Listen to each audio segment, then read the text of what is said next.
Hello everyone, आज मैं इस वीडियो में डिस्कस करने वाली हूँ कि किस तरह से लाखों करोड़ कमाने वाले बिजनेसमैन अपने इनकम पे जीरो टैक्स पे करते हैं, या आप बोल सकते हैं हम और आप जैसे लोगों से भी बहुत कम टैक्स पे करते हैं। आपने सुना होगा जेफ बेजोस जो अमेजॉन के सीईओ हैं, 2007 से 2011 तक ₹1 का टैक्स पे नहीं किए थे। मार्क जुकरबर्ग, एलॉन मस्क $1 की सैलरी लेते हैं। इवन वॉरेन बफेट ने अपने एक इंटरव्यू में बोला है कि मैं अपने सेक्रेटरी से भी कम टैक्स पे करता हूँ। बट बिलियनियर की लिस्ट में ये पर्सन आने वाला है, ये तो बहुत कम टैक्स पे करते हैं या टैक्स पे करते ही नहीं है। Is it possible? Yes, possible है। और इंटरेस्टिंग बात ये है कि आप और हम भी इनके मेथड को बहुत हद तक यूज करके टैक्स सेव कर सकते हैं, क्योंकि आपको पता है इंडिया में 30% अपने इनकम पे टैक्स पे करना पड़ता है। अगर आपकी इनकम 50 लाख से ज़्यादा है तो ऊपर से आपको सरचार्ज भी पे करने पड़ते हैं। So here I discuss some important point कि किस तरह से बिलियनियर्स अपने टैक्स को मिनिमम करते हैं but in legal way.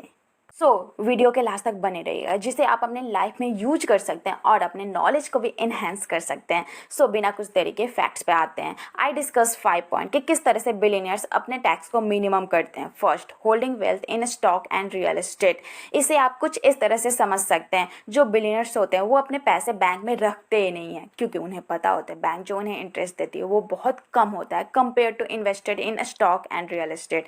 Let's understand with an example. Okay, Jeff Bezos जो अमेजॉन के सीईओ हैं, वो वर्ल्ड रिचेस्ट पर्सन भी हैं। उनका significant portion of the wealth उनके कंपनी के स्टॉक में है। But why? बिकॉज जिस तरह से इनके स्टॉक की वैल्यू इंक्रीज होगा, साथ में इनका नेटवर्थ भी इंक्रीज होगा। क्योंकि आप देख सकते हो कि किस तरह से बिलियनियर्स अपने वेल्थ का अपना कंपनी में ही यूज करते हैं, जिसका बेनिफिट उनको और साथ में उनकी कंपनी दोनों को मिलता है। हम सभी भी अपने वेल्थ का कुछ पोर्शन स्टॉक में इन्वेस्ट कर सकते हैं, बट किसी अच्छी कंपनी में, क्योंकि हर कोई अपना कंपनी तो बना नहीं सकता, but smartly we use our money. ये तो स्टॉक की बात हुई। अब हम रियल एस्टेट को समझते हैं। ओके, जो बिलियनियर्स होते हैं वो अपने वेल्थ को डाइवर्सिफाई करने के लिए रियल एस्टेट में भी इन्वेस्ट करते हैं।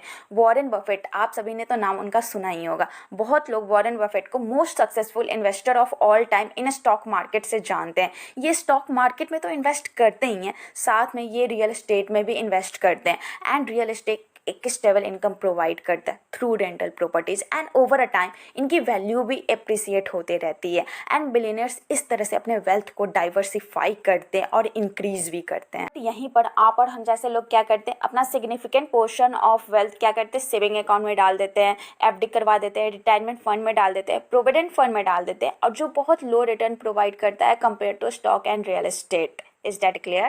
Second is living off loans to avoid taxes. जो borrowed money होते हैं वो taxable होते ही नहीं है।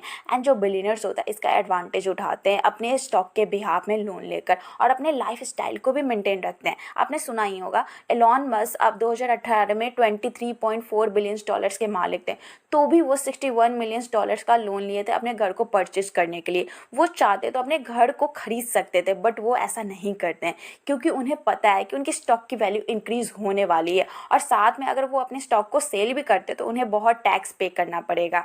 वो क्या करते हैं, बैंक से लोन ले लेते हैं अपने शौक को पूरा करने के लिए, और बैंक भी इन बिलियनियर्स को बहुत कम रेट में इंटरेस्ट दे देते हैं कंपेयर टू नॉर्मल पीपल, क्योंकि उनकी रीपे कैपेसिटी बहुत अच्छी होती है। और कोई भी बैंक यही चाहेगा कि उनके पास बहुत बड़ा बड़ा ट्रांजैक्शन हो। एक बिजनेसमैन और सैलरी पर्सन में एक डिफरेंसेस होता है। एक सैलरी पर्सन पहले टैक्स पे करते हैं, देन वो एक्सपेंस करते हैं, इट मीन्स खर्च करते हैं। बट एक बिजनेसमैन पहले एक्सपेंस करते हैं, देन वो टैक्स पे करते हैं। अगर कोई बिजनेसमैन है वो अपनी टैक्स लाइबिलिटी को भी मिनिमाइज कर सकते हैं और साथ में एक स्टाइलिश लाइफस्टाइल को भी मेंटेन कर सकते हैं। सपोज करो एलेक्स एक बिजनेसमैन है मल्टीनेशनल कंपनी का, और उन्हें मीटिंग्स के लिए हमेशा आउट ऑफ द कंट्री जाना पड़ता है। और आप लोग को पता है आउट ऑफ कंट्री जाना मतलब बहुत सारे एक्सपेंसेस, लाइक फ्लाइट का एक्सपेंसेस, किस होटल में रह रहे हो उसका एक्सपेंसेस, क्या खा रहे हो उसका खर्चा, किस जगह पे आप मीटिंग कर रहे हो उसका एक्सपेंसेस, किस तरह से आप ट्रैवल कर रहे हो उसका एक्सपेंसेस। इतने सारे एक्सपेंसेस हो जाते हैं, और ये सारे एक्सपेंसेस कौन बेयर करता है? कंपनी। और कंपनी किसके नाम पे होती है? आपके नाम पे, जिससे उनकी लाइफस्टाइल भी मेंटेन रहती है और साथ में टैक्स लायबिलिटी भी कम हो जाती है। Fourth point is donation in trust for tax reduction. अगर आप कोई भी चैरिटेबल ऑर्गेनाइजेशन या ट्रस्ट को डोनेशन देते हो, according to income tax act section 18G आपको डिडक्शन अलाउ करता है। और ये लूप होल्स बिलियनियर्स और अल्ट्रा रिच पीपल अच्छे से जानते हैं और इसका यूज करते हैं टैक्स डिडक्शन के लिए। मान लो आप 1 लाख का स्टॉक खरीदते हो, कुछ सालों बाद उसकी वैल्यू 5 लाख हो जाती है और उसको आप सेल करना चाहते हो। यहाँ पे आपको लॉन्ग टर्म कैपिटल गेन हुआ है, तो उसके हिसाब से 10% आपको टैक्स देना पड़ेगा। Like 5 lakh minus 1 lakh is equal to 4 lakh पे आपको 40,000 टैक्स देना पड़ेगा। बट यहाँ पे जो बिलीनियर्स और अल्ट्रा रिच पीपल होते हैं वो ये 10% भी देना नहीं चाहते हैं और इसका बेनिफिट उठाते हैं टैक्स डिडक्शन के लिए। कैसे तो जानते हैं। अगर आप कुछ सालों पहले सुने होंगे नाइकी के फाउंडर फिल नाइट्स अपने सारे वेल्थ को डोनेशन में दे रहे हैं। देन यहाँ पे लोग क्या कहेंगे, यार क्या इंसान है, अपना सारे वेल्थ को डोनेशन में दे रहे हैं। बट ये गलतफहमी आपकी दूर हो जाएगी। फिल, पहली बात, अगर फिल अपने स्टॉक को डोनेशन में देते हैं उसको सेल करके, तो उनको millions of dollar as a tax देना पड़ेगा। बट यहाँ पे फिल करते क्या, डायरेक्टली अपने स्टॉक को चैरिटेबल ऑर्गेनाइजेशन को डोनेट कर देते हैं, जिससे उनको लॉन्ग टर्म कैपिटल टैक्स पे नहीं करना पड़ता है। जिस चैरिटेबल ऑर्गेनाइजेशन को डोनेट करते हैं उसका मेजॉरिटी ऑफ ओनर से फिल के बच्चों के पास पहले से ही था। इस तरह से फिल अपने वेल्थ को भी पास ऑन कर दिया और साथ में उन्हें टैक्स भी पे नहीं करना पड़ा। सी हाउ दिस बिलियनियर्स और ultra rich people utilise the loopholes of taxes. Fifth point is reducing your taxes in other location. Okay, जो मल्टीनेशनल कंपनी है वो करते क्या, अपना एक सब्सिडरी कंपनी ओपन करते वैसे कंट्रीज में जहाँ पे टैक्स रेट कम होता है। लाइक कोको कोला यूएस में है, वहाँ पे उन्हें टैक्स रेट पे करना पड़ता है 21%। देन वो करते क्या, अपना एक सब्सिडी कंपनी ओपन करते आइलैंड में जहाँ पे उन्हें बस 12.5% ही टैक्स पे करना पड़ता है।